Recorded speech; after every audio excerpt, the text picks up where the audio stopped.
It's the greatest sport in the world where we talk walk-ons, walk-offs, first downs, and touchdowns, and much, much more. Welcome to Cohn's Cadence. Welcome to football. I'm your host, Luke Cohn, and today, as promised, we have Leonard Marshall right here, Pat Leonard, and Gary Myers. Thank you guys for joining the show. I appreciate you being with me for the first ever episode of Cohn's Cadence.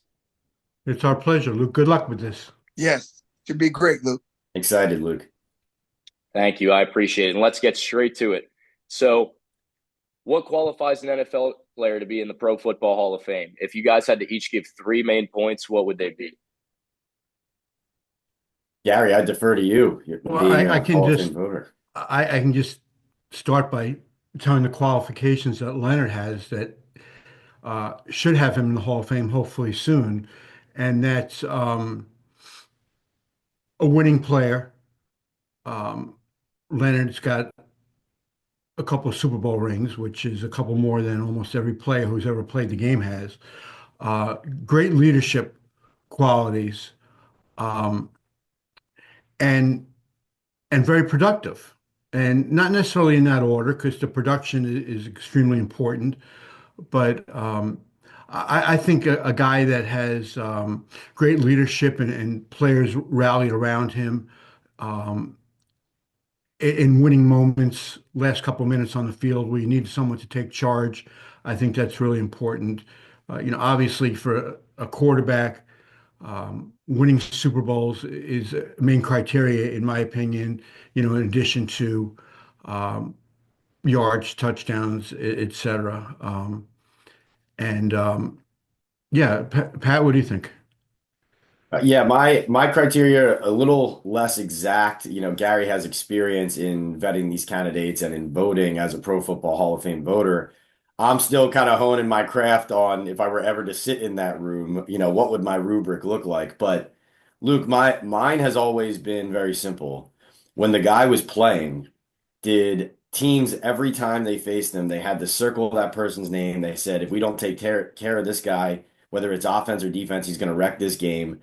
Really, you look around right now, talents like, Lamar Jackson, for example, just one example that Mhm. jumps into my head of he's just at a different level than most of the other guys playing during his time. I think when there's debates about whether someone's a Hall of Famer or not, it gets lost that, the question of when this guy was playing, did everyone else think he was good enough to be in the Hall of Fame then? Right? Because everyone in the NFL is an elite athlete in some way, has gone on this journey to get to a place where they're a better athlete than most people have ever met in their lives. But then there's another class, right? There's another class. Leonard is one of those players, and like Gary said, in my opinion, in that class. But I just think it comes down to that. When the guy was playing, when he was on the field, was he giving everybody fits each and every week? And did people view him as a pretty good player? Or did they say this guy's transcendent as a quarterback or as a pass rusher? And if the answer was yes, then the answer when they come available and eligible to be elected is yes. I don't know. What do you think, Leonard? I think the everything that you guys have touched on is exactly what I identify with when I think of legends of the game, the greats, the guys that make a difference, the guys that make an impact, the guys that make a coach like Joe Gibbs sit in the room and go, I need a game plan for him, and for him when we play them, and then worry about where they're going to show up in the course of a game and when they're going to show up. You know, Bill Parcells prided himself with saying, big time players play big time in big games at big moments. And when you do those things, consistently through the course of your career, and you spend more than an inordinate amount of time doing it, I think that a player of that magnitude warrants being a Hall of Fame. And I think it's huge that you mentioned that there at the end as well, because I know you were the only Giant in that great front seven of yours to have a sack in the '86 NFC Championship game, that NFC Championship game in 1990, Super Bowl 21, and Super Bowl 25. So in all four of these games, you had a sack, and I think that kind of just complements what everybody just said. And then to continue on as well, I wanted to see which of those couple of traits, or what do you guys really think is withholding Leonard from getting in all these years right now? Well, Gary could speak most of that being in yeah, the room. I mean, I've been pushing hard for Leonard for a couple of years now in the senior category. He's got a great team around him that's been making increasing awareness about his qualifications. It's so hard to say why some guys get in and some guys are not in as of yet. Even though you look at their careers and you think that the guy who's not in maybe was more qualified. There's a lot of politics involved in this. There's momentum that gets created early in a candidacy that even if a guy doesn't get in the first couple of years, by year 5 or 6, he might get in. So it, there's such a fine line, Luke, between guys that get in relatively early in their eligibility, and then the guys who aren't in yet. One of the things, quite honestly, that could possibly be working against Leonard is he played with the greatest defensive player in NFL history in Lawrence Taylor. And a lot of people look at those Giants teams and they say, well, that was all Lawrence Taylor. Well, it wasn't. I mean, Harry Carson is in the Hall of Fame, but he was only there for the first of the two Super Bowl teams. So it couldn't have just been Lawrence. Carl Banks is a great player, and he's had kind of the same situation as Leonard, where this has taken much longer than it really should. And I think the fact that Leonard was he and Lawrence, for people who don't remember, on the right side of the Giants defense with Leonard in front and Lawrence in the back. I mean, try to name a better twosome and a more feared twosome in NFL history that played in the same defense for a number of years than those two guys. I mean, quarterbacks were looking for a place to hide with one of the two or both of them coming after him. So I'm hopeful, for Leonard. I know that it's a disappointment each year for him, as it is for a lot of players. I mean, trust me, I'm on the senior committee also, and the list of names on that list are just mind-boggling. And you look at it and you go, he's not in the Hall of Fame yet? What's all that all about? So I always tell players who I'm friendly with, who have Hall of Fame aspirations, like, it's a process. It can be very political. You have to be patient, and nobody wants to hear that. Because when you don't get in, then it's at least another year that you have to sit and wait for the process to roll around. And that's not an easy thing to do. I Not, also, sorry, go ahead, Leonard. no, it's not easy. Go ahead. No, I was just going to say, I also believe that from a bird's eye view, I think the trenches are much more difficult for voters to get a handle on exactly what's happening on both sides, offense and defense, than, skill positions, quarterbacks, and even like left tackles, or like some of those edge rushers who are more on islands and it's just kind of a one-on-one. They don't have to know anything about what was the scheme, what was the technique, why was this guy setting this up for this other teammate to make a play. I think a lot of people don't know football well enough to be able to understand the nuance of those conversations. And when it comes to a guy's candidacy, I think back to the Super Bowl several years ago when the Rams with Jared Goff and Sean McVay had this explosive offense. They go to the Super Bowl and the Patriots beat them and hold them. They've been scoring like 40 points a game, 45 points a game. The Patriots hold them to 3 points in the Super Bowl. Dante Hightower had an amazing game on that defense. Kyle Van Noy had an amazing game. You could have picked like four guys on the Patriots defense to be the MVP of the Super Bowl. And like Julian Edelman got the Super Bowl MVP because he made like a kind of a crazy catch late in the fourth quarter to extend a drive. Patriots only scored 17 points, and Edelman gets Super Bowl MVP. Like that's what I think of when I think of why is somebody like Leonard not in. It's because, well, the entire country can watch a game like that and somehow name an offensive player on that team as the MVP of that game. So that's the answer for me. It's funny that Pat brings that up because if you go back and you watch the Super Bowl in 1986 when we beat the Broncos, if you were to pick two defensive players, never have I seen two defensive players take and dominate their position on the field as well as I did with Carl Banks. I think Carl Banks ended up with 11 tackles, 2 forced fumbles, a deflected pass, and a fumble recovery. I ended up with 2.5 sacks, 9 tackles, and 5 pressures in the game. And if it wasn't for Phil Simms, I believe, if it wasn't for Phil Simms having a monster day and being 22 or 25, I think they would have had to look at, two defensive players on the Giants, or one of the two defensive players on the Giants as the MVP in that game.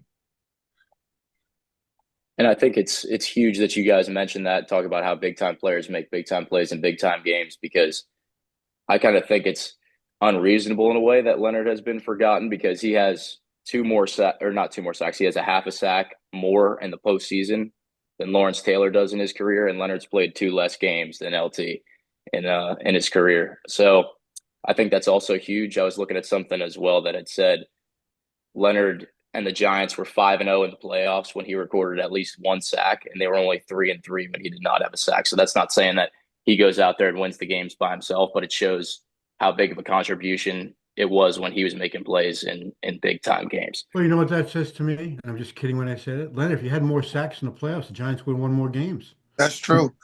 But I tell you what though, Harry made a statement, Gary, 3 weeks ago. Harry and I worked a game at MetLife Stadium. Harry made this statement the other day. He said, "You know what? Here's what people don't realize at that level is that a guy like Taylor consumed all the oxygen in the room because of who he was and who we created. I mean, the fans in New York created LT,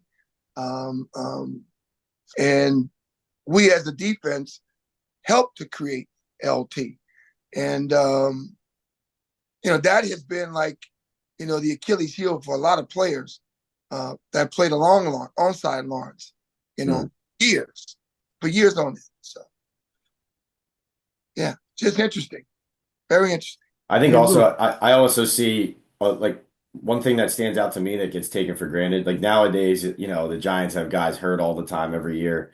Leonard Marshall was always on the field. Like was always on the field. All these big games you mentioned that you're talking about the stats, he was playing in the game, right? Like this idea that football is a sport where inevitably guys go down and their bodies will wear down. Not this guy. I mean, that counts for something too, that you can't take that for granted. The same way people don't take Eli Manning's start streak for granted. Look at Leonard Marshall, look at the position he played, the snaps he played, how he didn't come off the field, and how he played in all these games. Hey, Luke, I know you're going to ask this question later, but I'm dying to hear Leonard's answer. What do you think of Belichick going to Carolina? Lenny. I am shocked beyond belief. I emailed him yesterday and congratulated him on the assignment. I never would have anticipated that 31 teams, Gary, would have taken and devalued 11 Super Bowl appearances, 8 championship rings, and not give this man an interview. Or not only just not give him an interview, not give him an opportunity to explain to him why he's not their guy and why he should be considered to work for one of these other 31 teams in the NFL. I'm not, my mind is boggled by it. And Leonard, I know they're probably looking for a defensive line coach over there. I don't know if you'd be interested in something like that at North Carolina, but I certainly would. I certainly would. Some good golf down there. To be around that guy, I certainly would. And while we're on the topic of college football as well, Gary, I might as well throw this question at you. How did it feel to? I know you're on a committee, so I bet it was great to not be in that room picking between SMU and Alabama in that college football playoff committee. Yeah, I'm not on that committee. I'm just a college football fan. Yeah, I mean, it's funny when they had 4 teams, there were arguments between the fourth and the fifth team. Now that there's 12 teams, there's arguments between the 12th and the 13th team. So that stuff is always going to come up. It happens in the basketball. Bet where they put like 125 teams in the NCAA basketball playoffs now. Was it 68, I think? And so you always have, the first 4 out or last 4 in versus the first 4 out. And but Leonard looks a little different there in that picture now. Um, and so you're always going to have that stuff between, the ones that barely make it in, the ones that barely, get left out.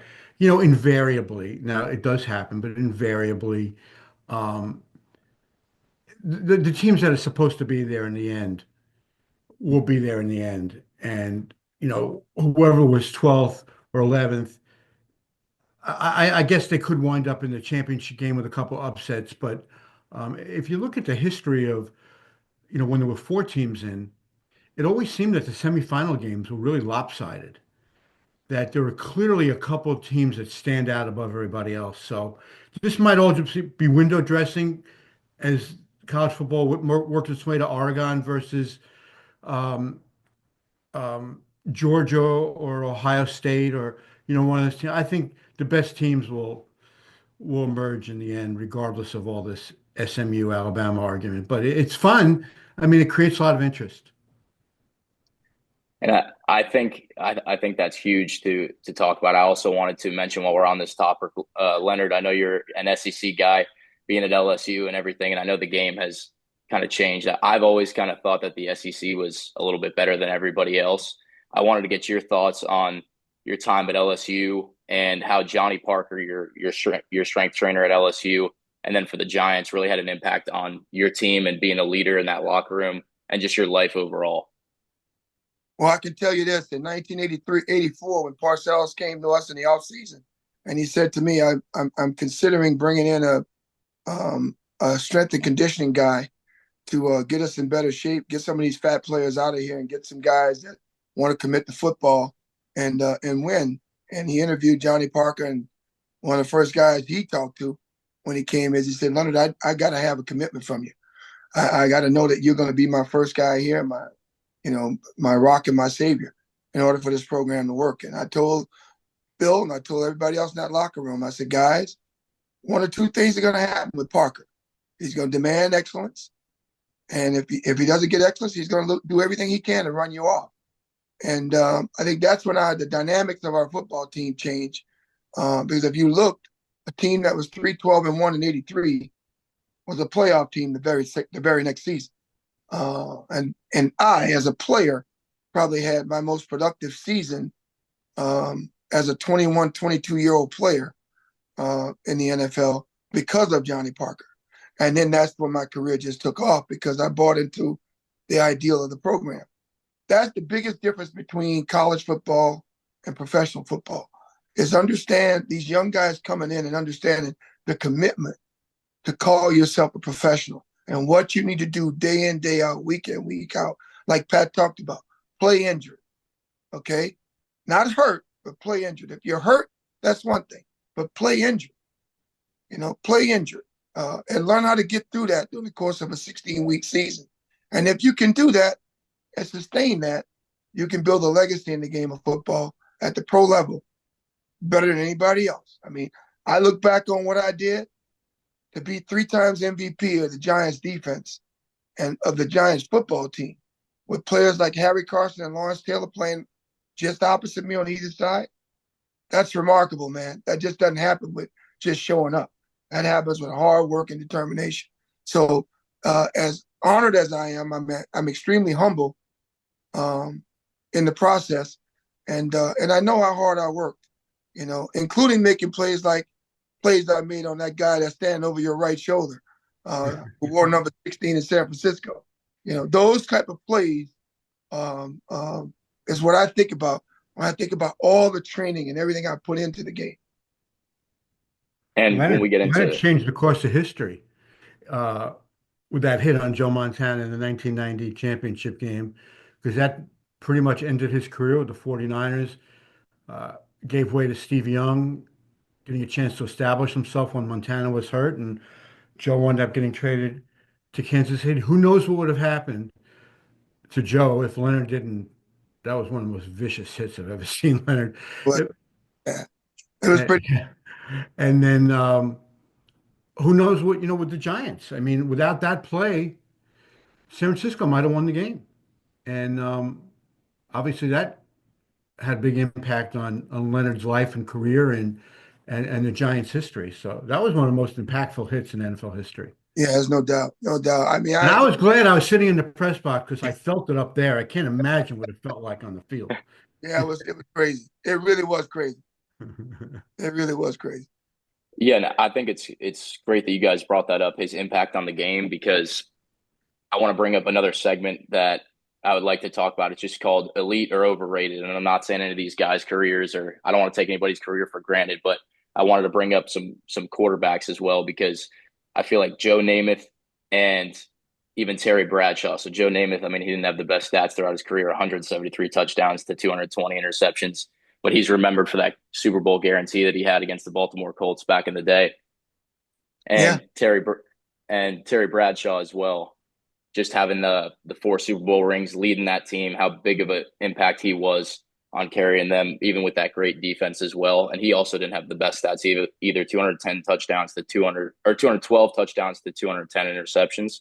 So just in those circumstances, like those guys are remembered for their biggest moments. And I think Leonard's biggest moment, as we just touched on, was that hit on Joe Montana and how it impacted at the time, arguably the greatest quarterback of all time's career. Obviously, Tom Brady came after that, and uh, we know it's nice talking about Tom Brady on here being his kryptonite as Giants guys. But right. um, yeah, I think that's huge. The impact on the game. Gary could probably touch on that more. It's not just about what you do on the field and like your stats in every single game in the regular season. It's about how you impacted the game in the Well, future too. I can tell you this, Luke. I played Montana a number of years, and in my mind, and I don't know Tom Brady as well, and never really got a chance to play Tom Brady, but I can tell you this: a Joe Montana offense was the highest functioning, well coordinated orchestra of players that I've ever seen. Anytime I turn the film on to study them, they always look the same. And he always looked the same in terms of his progression. And as a defensive lineman, especially playing in a 3-4, you have to always take that into consideration each and every time you go out to play these guys, because you have to understand their mindset and how to get in their head and how to play your game, and then elevate your game to another level to make it highly competitive. I mean, those guys would have won that championship and been that three-peat team. There's no telling what type of dynasty that they would have built in San Francisco. The fact that we took that from them, we went into their house and took that from them at that time, man. That was huge, really huge. Change the course of And, NFL history for sure. And on that note, I wanted to kind of get into more of that, what we were just talking about, and ask the whole panel, really, whoever wants to open in on this it would be great. So I want to ask you guys, do you believe it was more difficult to get to the quarterback back in the 80s and 90s because there were probably less opportunities to and less pass attempts per game? Or do you think that the athleticism of QBs now makes it a little bit tougher in today's game? Wow. great question. Yeah, that is a good one. I would say there are more manufactured quarterback pressures now based on the schemes the offenses are running, if that makes sense. So in other words, the read options, the RPOs, things like that, the protections and the abilities of the offensive linemen have changed because they've been running these things, guys maybe not necessarily with their hands in the dirt that much in the trenches, if you can believe it, in college. And so the NFL game has evolved. And with that, it has evolved. First of all, you're not selecting as many, like there's not a lot of Penny Sewells walking around, right? And there's not a lot of guys with that ability, that toughness, that nastiness, and the kind of dual threat of pass and run block. So up front, I feel like a lot of the schemes that the offenses are running to try to get the ball out in space, to get these mobile quarterbacks moving, because they're also seeing the field differently than these guys were 20, 30 years ago. They're not seeing it as well. And so I think that ends up creating a lot of free lanes. And let's say you run that RPO and then the quarterback makes the wrong decision, holds the ball for an extra second. You end up with a guy having a sack where it was probably 3.5 seconds before he actually got to the quarterback. But because the game has evolved, it's created more of those opportunities. That's what I feel like I see. It's not as much one-on-one battles in the trenches as much as it's the college scheme into the pro game that now has some guys getting to the QB where they probably wouldn't be if they had to face up against that guard, for 60 snaps a game like they had to 30 years ago.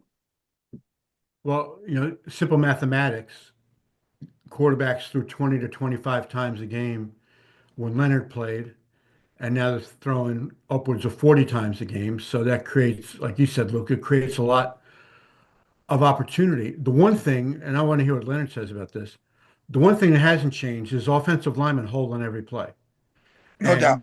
And it's just a question of how tight the officials want to call a particular game.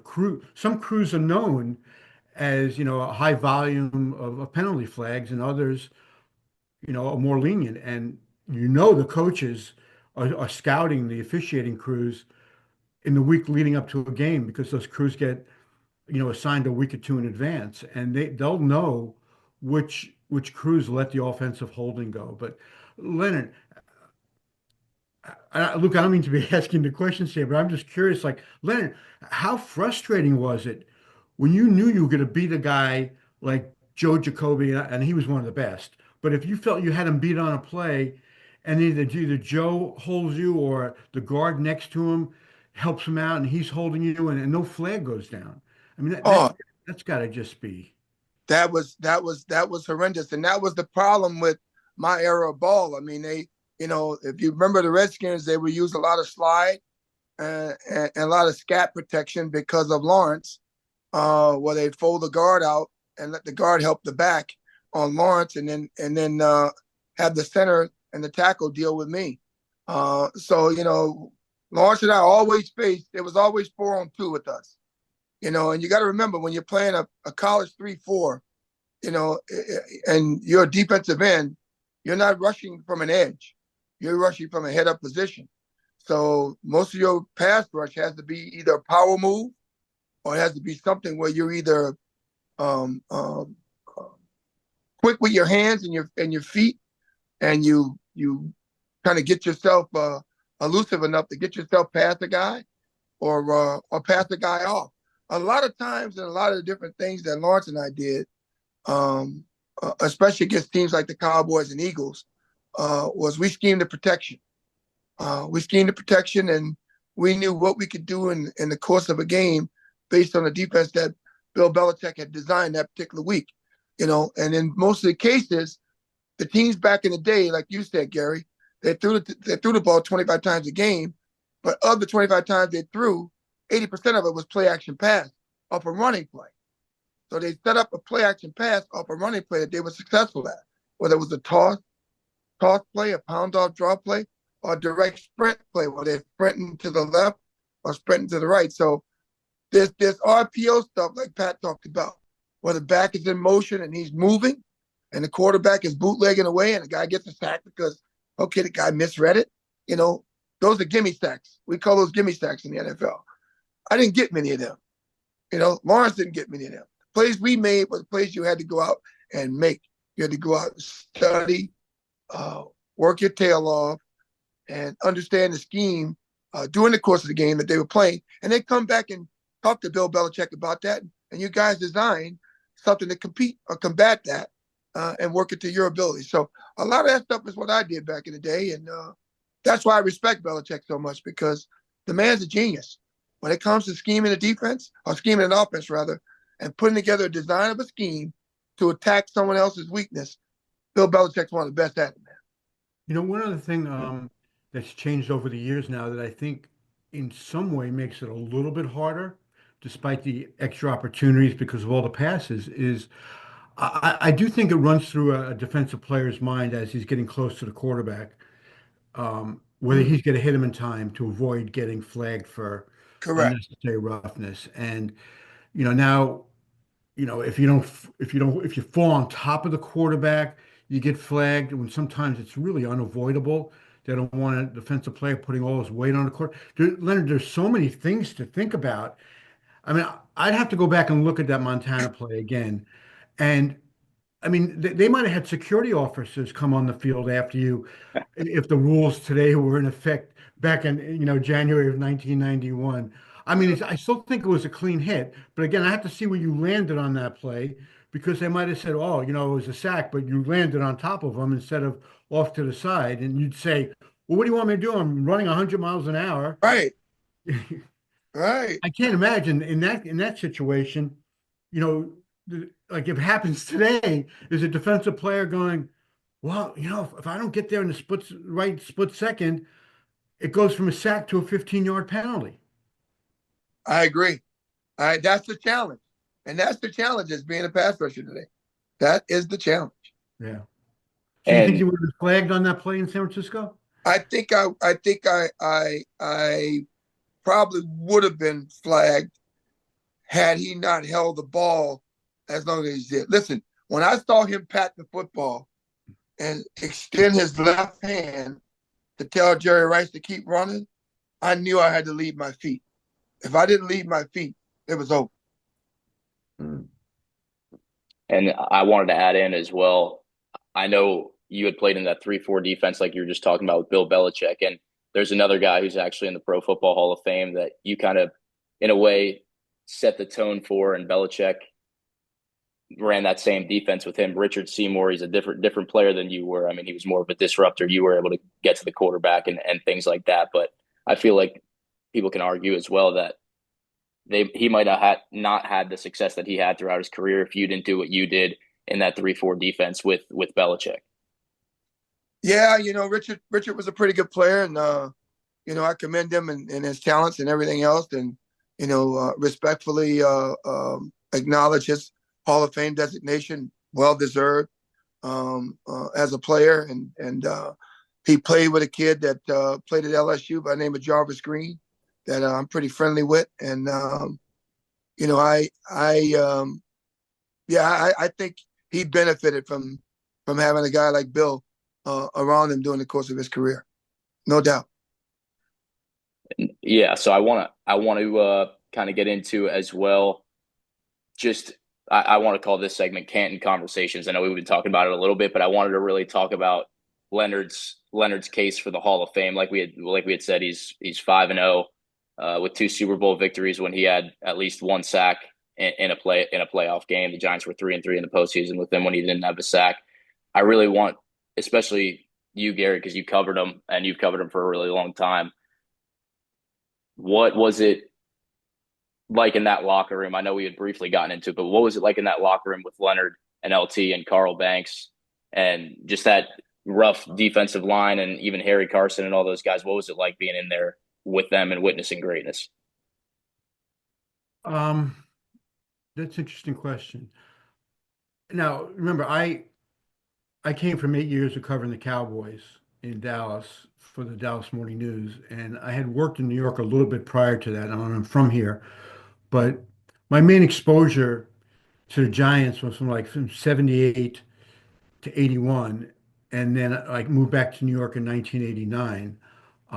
So I had covered some really good Cowboy teams early on in Dallas, and then they went downhill towards the end.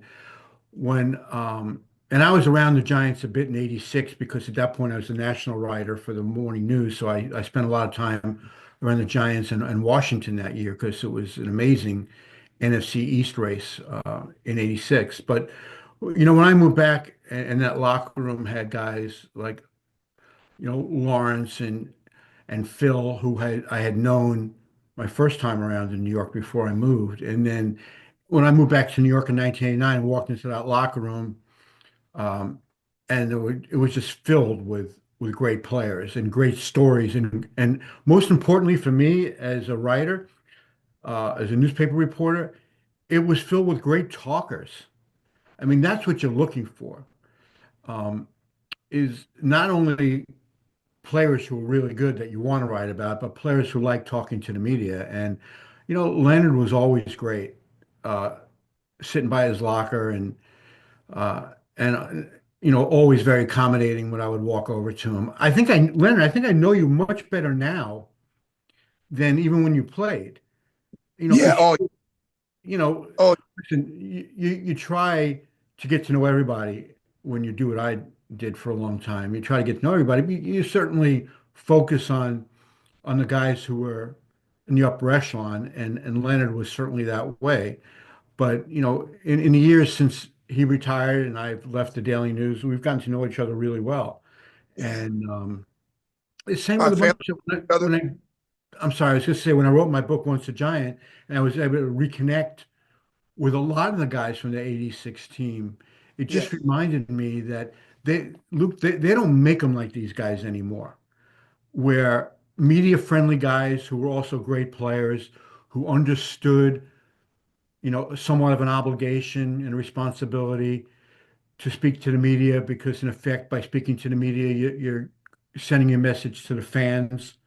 Um, so that era of the Giants was just great to cover. Um, and those guys were great to be around. And, I'm thankful that so many of them still live in the metropolitan area. And when I was doing my book, like I said, I reconnected with a bunch of them, and then I'll see them at games and stuff because a lot of guys from Leonard's era will show up on Sundays, either doing some work for the Giants or just because they're interested. So that was a really cool group of players to be around. And Luke, I gotta be honest with you. Parcells used to send a signal in the locker room. We had a bad week, or we weren't doing too well as a team, or whatever. He'd get to the leaders in the locker room, me being one of them. Don't trust those communists. All those writers, they're all communists. Harry's done that before. They're all communists. They take stories and they twist them. Some of you guys from the South, you don't quite know how these guys think.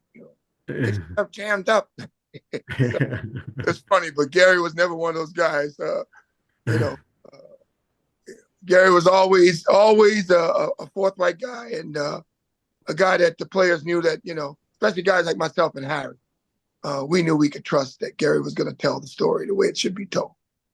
It's interesting you say that because there are player-friendly coaches, as we know.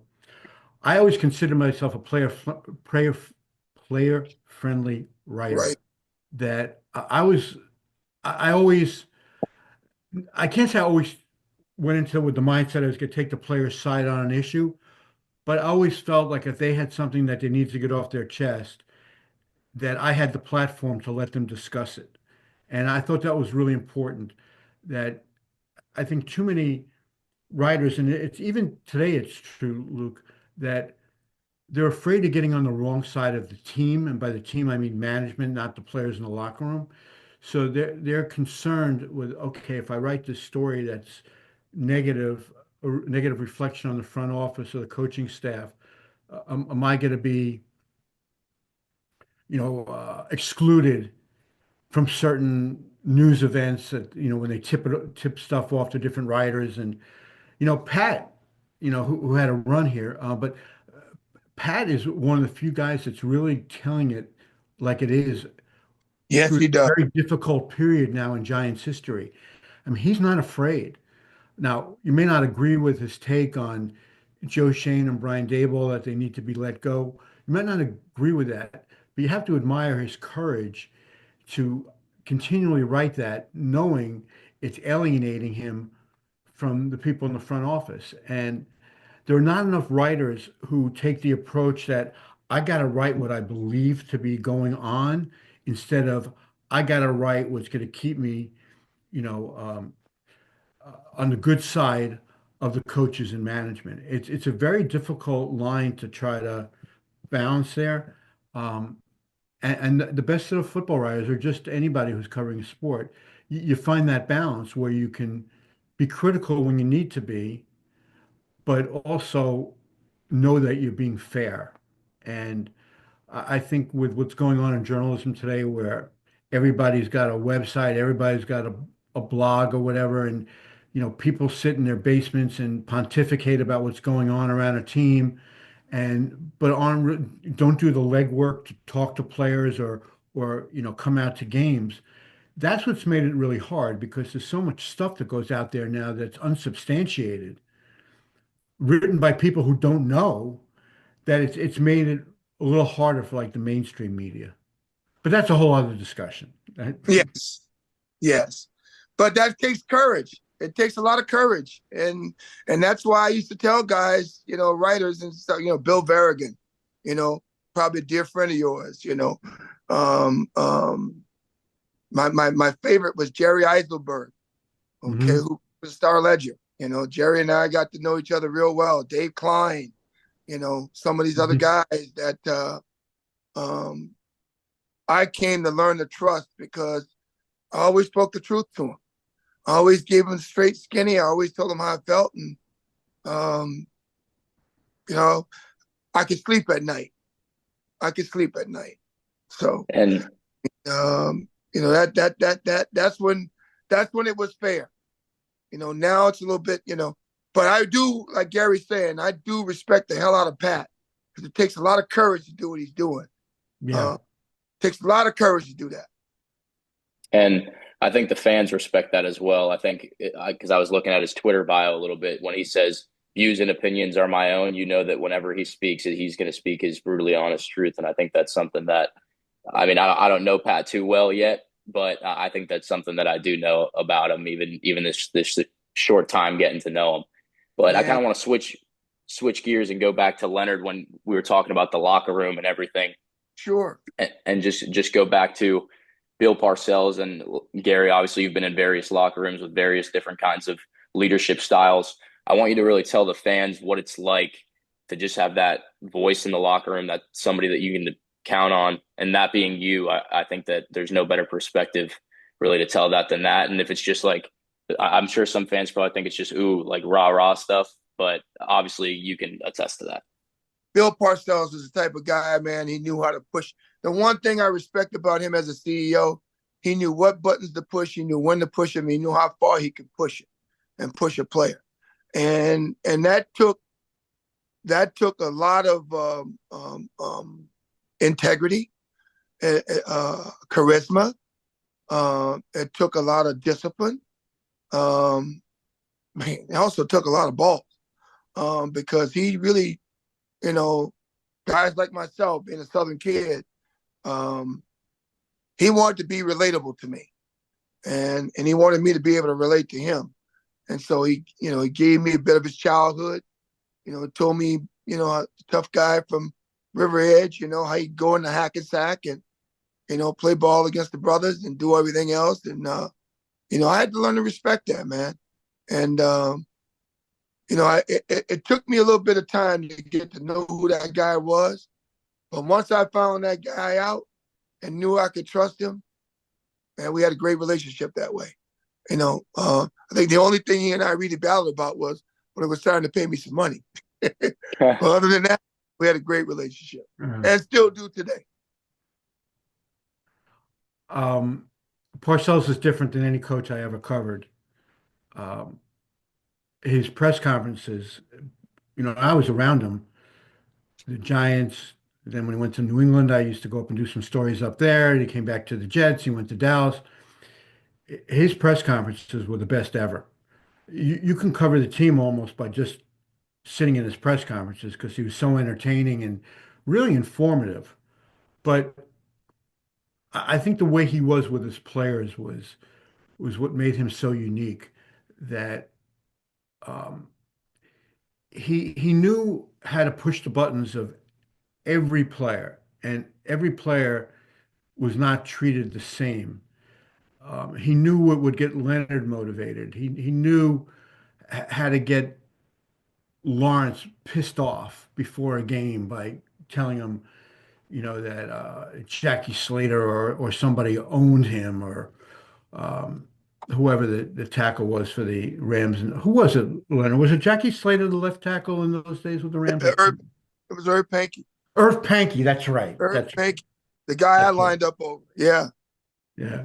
Um, and I know he used to tease Lawrence said he couldn't get a sack off of Irv Pankey, so he's going to go trade him to New Orleans for Pat Swilling because Pat Swilling knew how to get sacks off, right?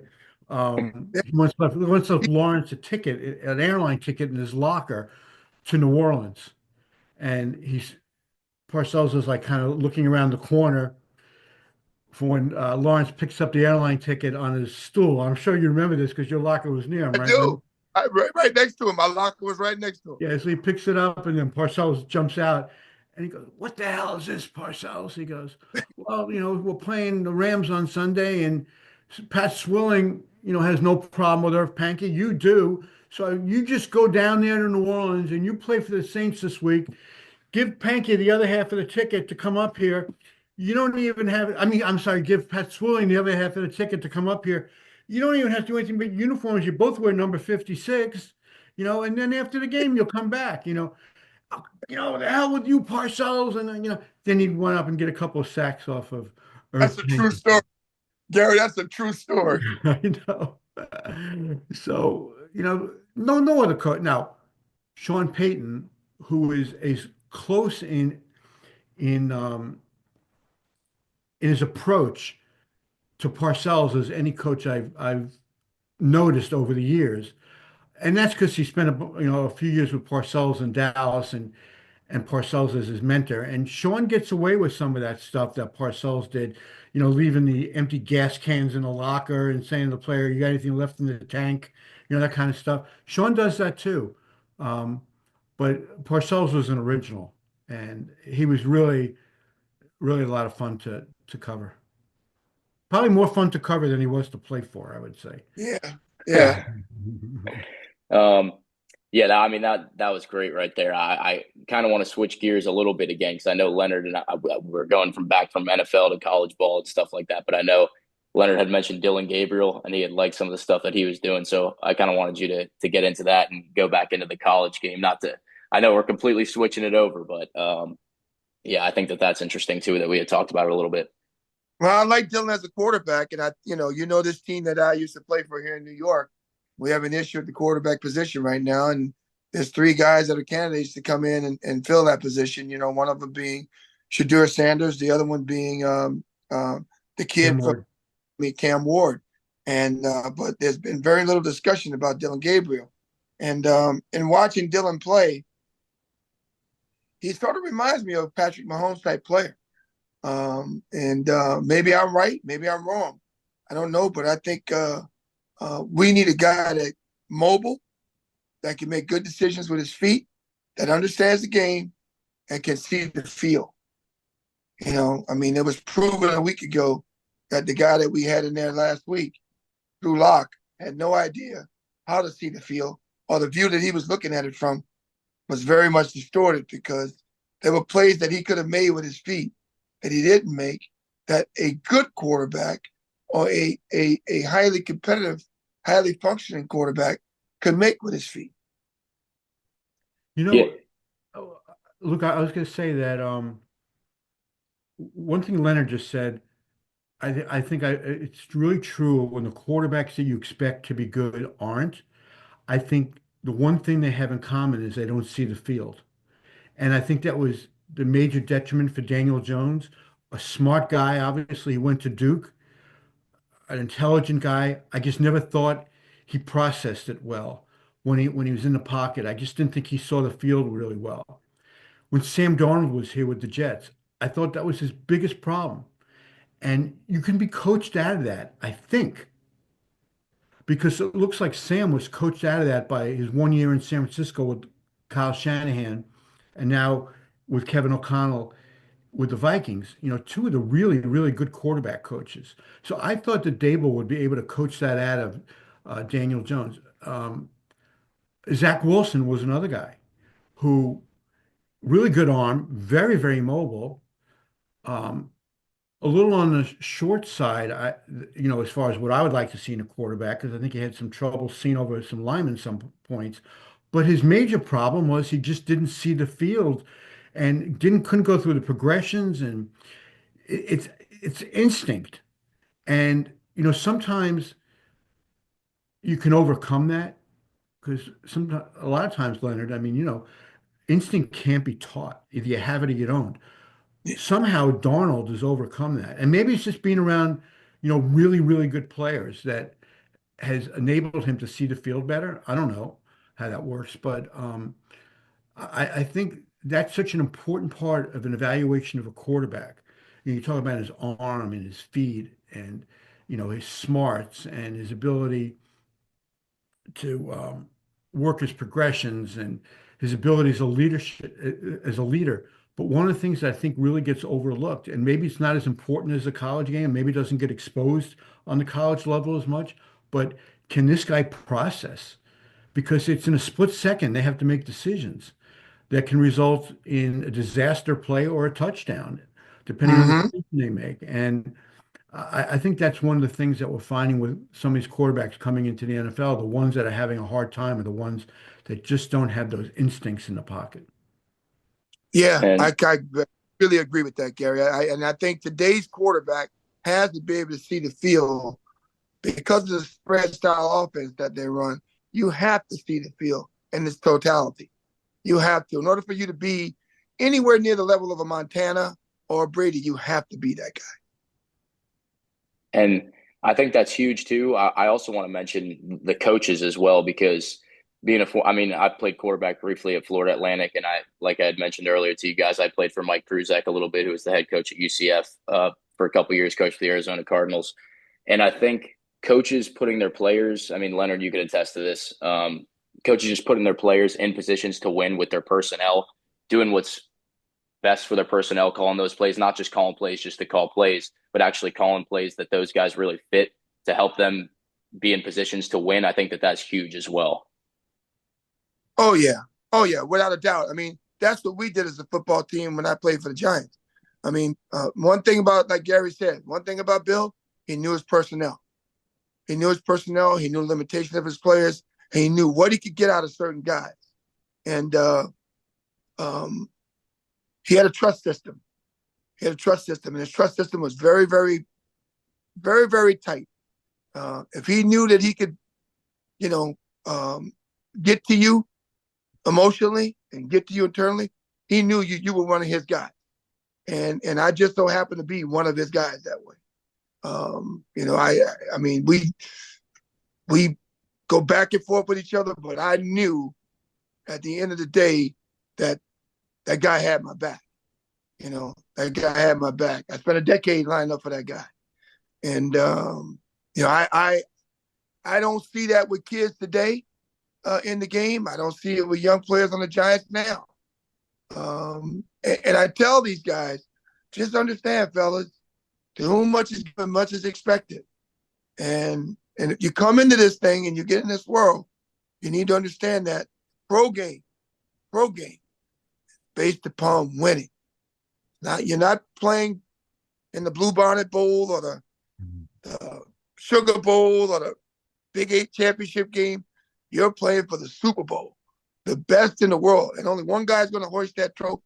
So every year it's the same thing, and if you can get a consistent group of guys to come back and believe and buy into that, you can be highly competitive.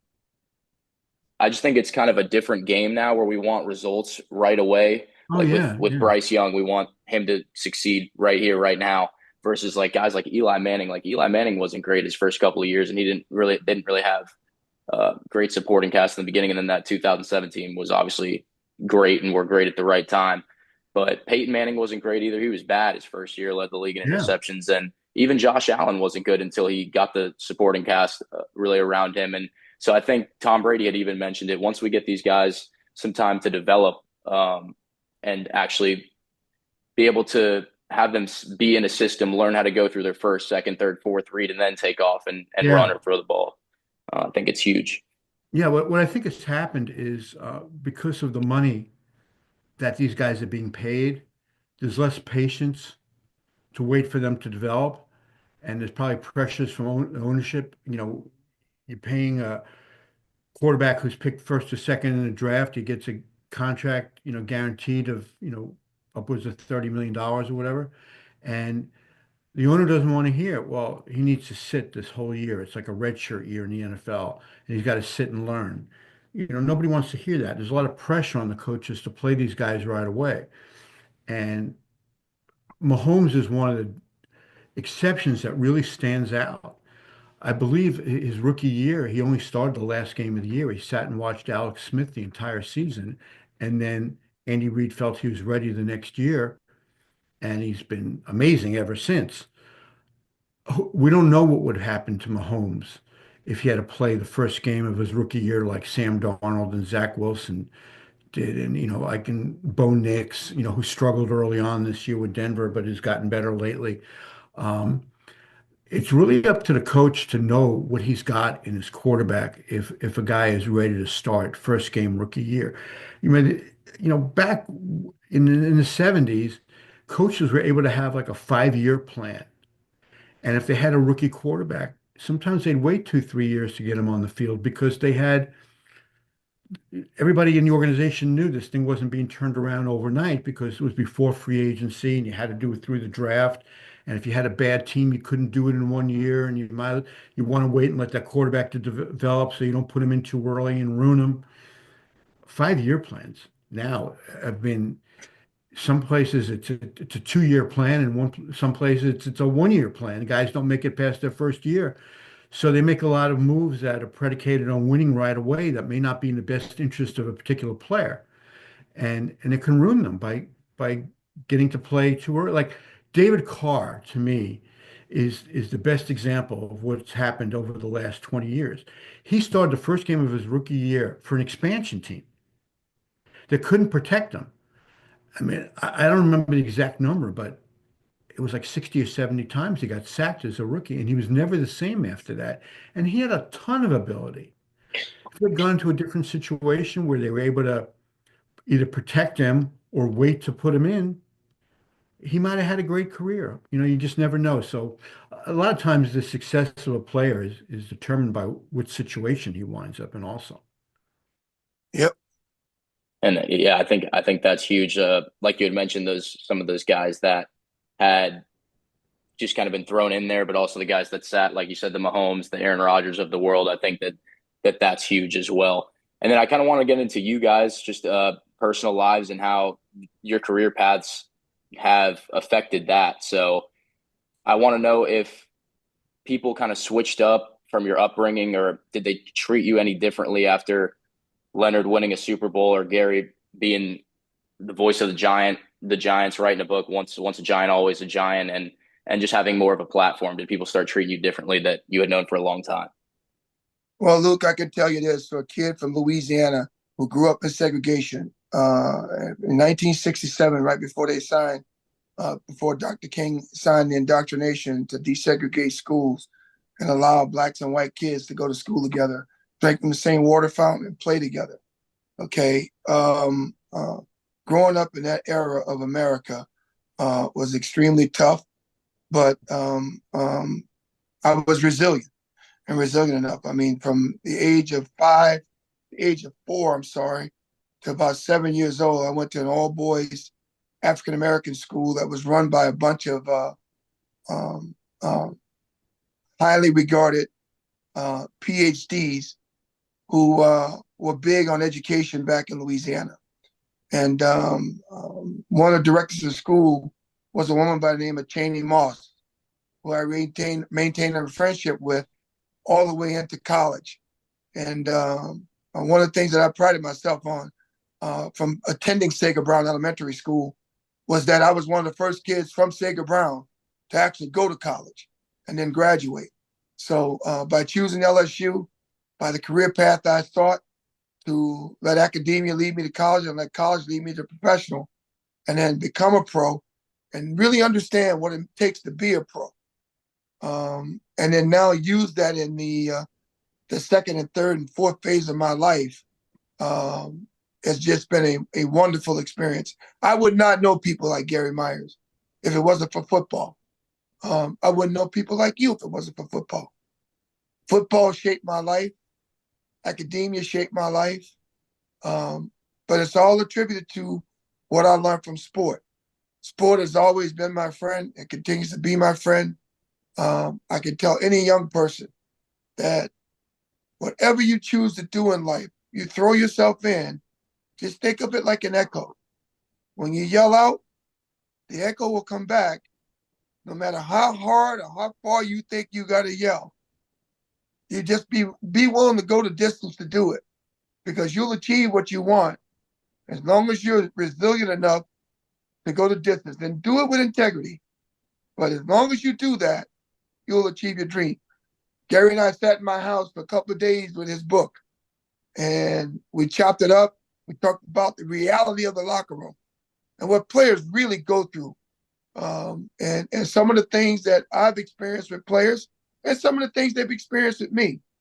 And I tell you, if I really could have captured a picture of it, you would have saw Gary's hair standing straight up on his head, because he I think he knew that players went through this stuff, but in most cases, especially with some guys, and iconic guys like Gary, they don't realize that players are really real. That guys, we deal with real stuff. And he's one who's come to know that. And that's why I trust him that way.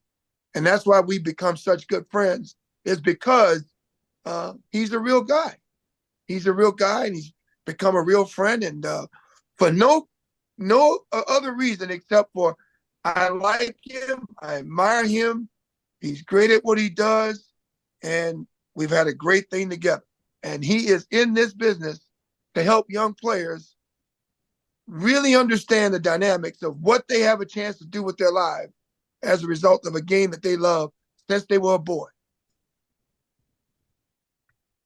That's I it. think, yeah, Luke, I think that as far as like my career arc, um, I almost look at the book Once a Giant as really exemplifying what I accomplished in my career. And I'll explain to you this way, that I think players were extremely open and honest with me in this book about their life circumstances as they are today, and the impact that football had on their lives, physically and emotionally and mentally and financially, good and bad.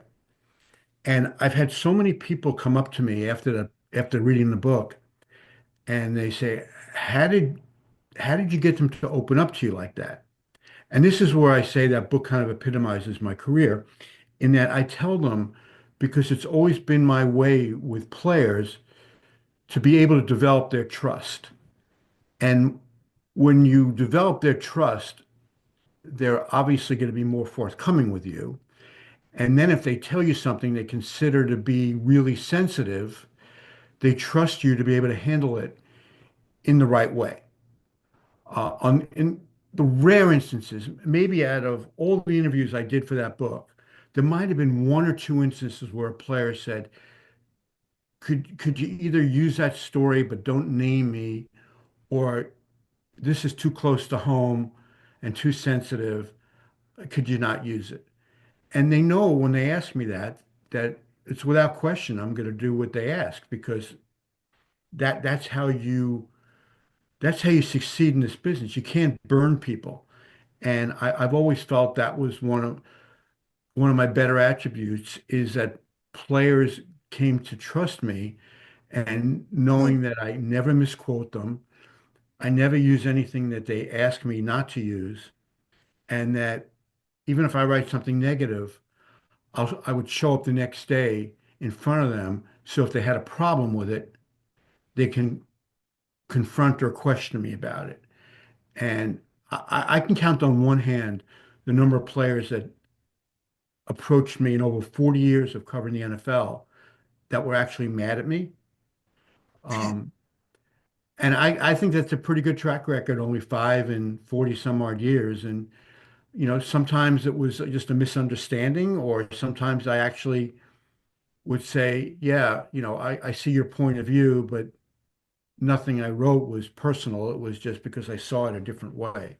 So, yeah. So, like I said, that book, which is the best, I've written 6 books, and this was by far my best book, because I got tremendous cooperation from guys like Leonard and Harry and Lawrence and Carl and Parcells and Belichick and Bavaro. I mean, you name it. Um, there wasn't one player in that team that I approached that said, no, I don't want to talk.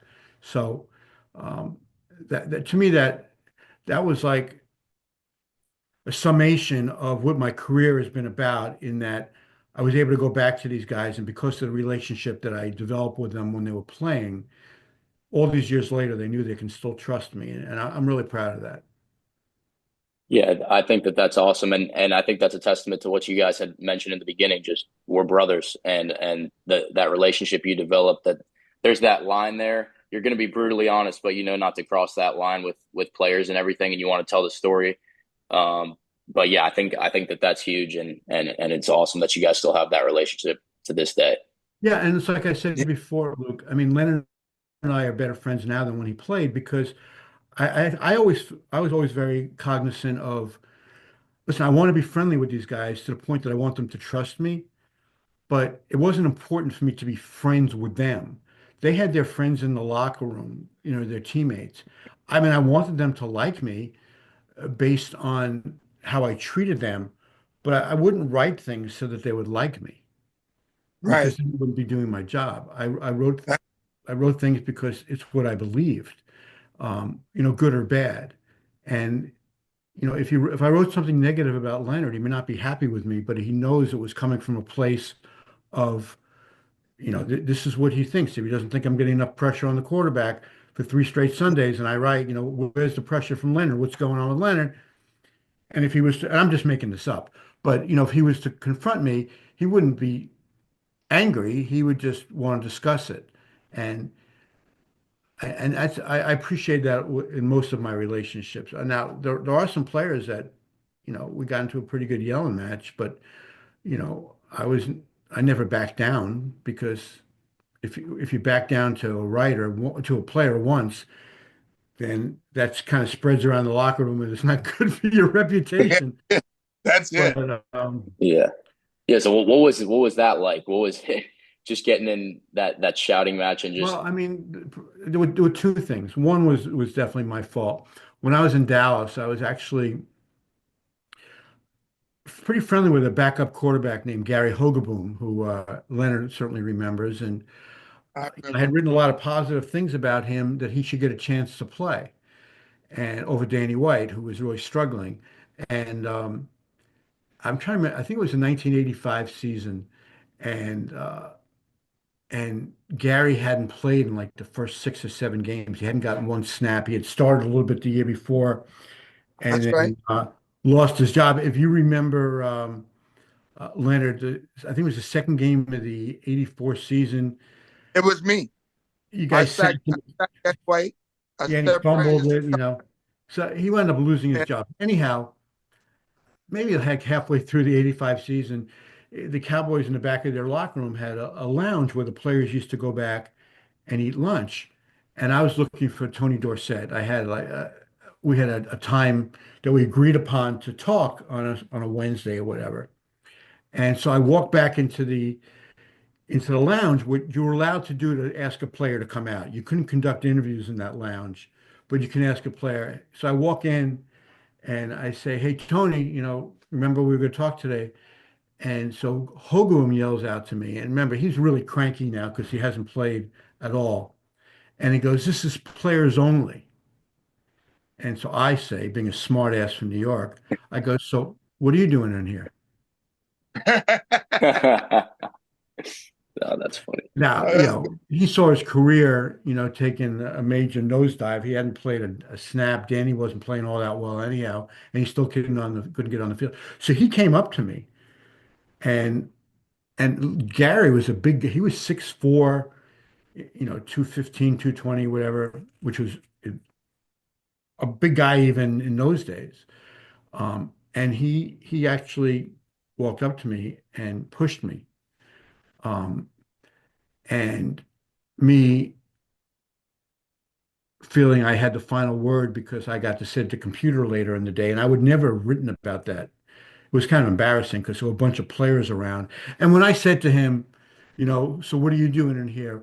All the players going, "Ooh, ooh, Hoagie, Myers really got you there," So they really, they're egging him on, and so he felt he had to defend himself because I embarrassed him. And listen, I said to him, I apologize for saying that. I was out of line, but you really need to apologize for putting your hands on me because that really had crossed the line. And he never apologized. And this was a player I was pretty friendly with, and that was the end of our relationship. Um, wow. the other time, and I don't mean to be too long-winded here, but when Tiki announced in the middle of the 2006 season that he was going to retire at the end of the year, now, Tiki and I were really good friends. We worked together on the Yes Network for a few years in the early 2000s. And after Tiki announced in the middle of the season that he's going to retire, at the end of the year, I wrote a column saying that was really selfish, that he's kind of creating a farewell tour for himself when the focus should be on the team. It would be one thing if he announced it in training camp and said, "I'm going to retire at the end of the year." But to do it in the middle of the season, I thought was just wrong. And so a few days later, the Giants had a Monday night game in Dallas against the Cowboys, and Tiki had a really good game, and the Giants won. So uh, Tiki was one of the stories of that game, especially on the heels of saying this is his last year.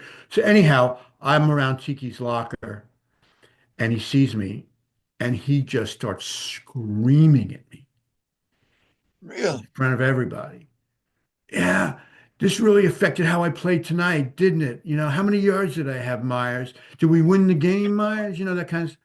And I go, hey, Teak, I wrote what I wrote. I stand by it. And it went on for a while. And I want to say right now, Teak and I we repaired our relationship like 5, 6 years ago. And now he's one of my guys. Like Leonard is one of my guys. I talk to Tiki all the time. And we've joked about this. And he understood what I wrote, and he's explained to me it wasn't really his intention for that news to come out in the middle of the season. He happened to say it at a charity appearance he was making, and a writer from the New York Times happened to be there when Tiki had said it publicly, and Tiki asked the writer not to write it. He goes, "How can I not write this?" So he wrote it. I read and wrote a column about Tiki being critical of him. But, that was one of those instances where I knew he'd be upset with me, but I wasn't not going to show up in front of his locker, because I wrote something critical of him. And, we took care of it, but it took a while. I mean, it probably took about 5 years after that for us to talk to each other again. It's crazy. Fortunately, I didn't have too many of those relationships. Crazy. Um, yeah, I kind of want to. That was those were two were great, but I kind of want to get it wrapped up with talking about switching gears yet again. Just Leonard, I know you spoke about it a little bit on Talking Ball with Pat Leonard on his podcast, but after talking through everything today, what would getting into the Hall of Fame mean to you and your family? Well, after 13, 12 plus years of a life in football, everything I've done, both in and out of the game, on and off the field, to not only represent myself, but represent the brand that I played most of my career for, which is the New York Giants, it would mean an awful lot to me to be inducted in the Pro Football Hall of Fame. When I look at this picture over here to my right, I'm going to share it with you. Every time I look at that picture right there, I think of what those three guys did together and how impactful it was to spend the time I did with those guys as players. I think I have done everything I could as a player and everything I could as a person to represent this community, the New York Football Giants, my teammates, my family, and those who really have cared and concerned for Leonard Marshall, his welfare and his wellness as a send off and a tribute to what I accomplished as a player, both on and off the football field. So it would mean an awful lot. It'd mean an awful lot to me. And I want to just add to that. I know how much it would mean to Leonard and how much it means to every player. But what I would say to you, Leonard, is, hopefully one day it will happen for you, and I will try as hard as I can for you. You know that. But I just want to say, you don't need the Hall of Fame to validate what you accomplished in your career. Uh, would it be a tremendous honor? Of course it would. Every player who's ever played wants to be, validated like that. But I think what you accomplished and what Carl Banks accomplished and Everson Walls was another player I've been advocating for. What you guys accomplished as Super Bowl champions, as record setters, as good guys in the community, as teammates that were loved in the locker room. That's a lot. That's a lot. But to be remembered as one of the 350, or the list is growing a little bit each year, of the best players in NFL history, certainly anybody would want that. And I would never say, forget about it. It's not necessary. All Right. I'm saying is that, people who've been around the Giants, Leonard, and followed your career, and I saw when you did some book signings with me, I saw the reaction of the fans to you, and you don't need the Hall of Fame for Giant fans to know what you contributed. You're in that Ring of Honor. Your name is up there every game day, where the Giants have it circled around the stadium with all the Ring of Honor names. The people here appreciate what you accomplished. Oh yeah. Oh yeah. And Thank I, you. I kind of just wanted to add on to that. I think it's how you want to be remembered on the football field, but off of it, I mean, there's no doubt, honestly, that to me, I mean, you're a Hall of Fame man. I mean, the fact that you were able to hop on this podcast with me through a family friend, and that you were able to get Gary and Pat to join us. I mean, it really means everything. And while we're talking about your Hall of Fame career, I kind of want to just compare you to two of the guys who are really arguably the greatest of all times at their positions. I mean, Tom Brady was considered the greatest of all time, not because he had the flashiest plays or the best stats every year, but because in that Super Bowl, when it mattered and you had one drive to lead your team down the field and win, he was going to get it done. And when your team needed a sack in a crucial moment in the Super Bowl or in the postseason, they were counting on you to get that done. And I mean, shoot, even Reggie White, going back to defensive ends, you had 0.47 sacks per game in the regular season in your career and elevated that play to 0.64 sacks per game in the playoffs. And Reggie White had 0.85 sacks per game in the regular season, so just slightly a little bit more.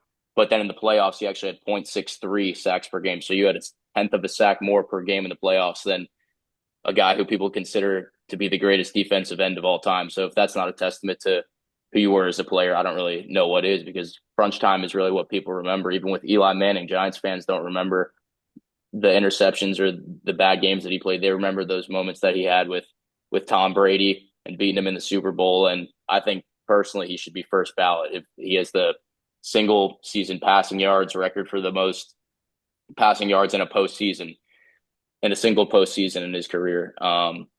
And I just think that's a testament to show how clutch of a player you were. And how that was in your career. Thank you, Luke. Thank you. Yes, Thank sir. you. And This has been great, guys. I'm glad we got a chance to do this. For the fans, I say, hey, keep the faith and keep believing. yes, sir, we will. And I just want to end it off by saying I want to thank you and Gary and Pat for all being here. And I look forward to my next episode as well. I'm going to have my buddy Tommy Tite, who was a walk-on receiver at Wake Forest, and kind of talk about what it's like being a walk-on in today's day and age with college football. And now they're switching up the rules a little bit, where teams, I think they cut the rosters down to 105 players in the FBS, and they can have as many walk-ons as they want to have and as many scholarship guys as they want to have. So that's interesting as well. Wonderful. I'd Well, love good to luck come to you, back Luke. and talk to you. Yes, sir. Yes, sir. That would mean everything. You're more than welcome to come on anytime. And just, I appreciate it. It shows that you guys really care about the community. I mean, some kid that you don't really know at all, you're just willing to hop on the podcast with. So I appreciate all you guys. Thank you again. It means everything to me and my Yeah. family.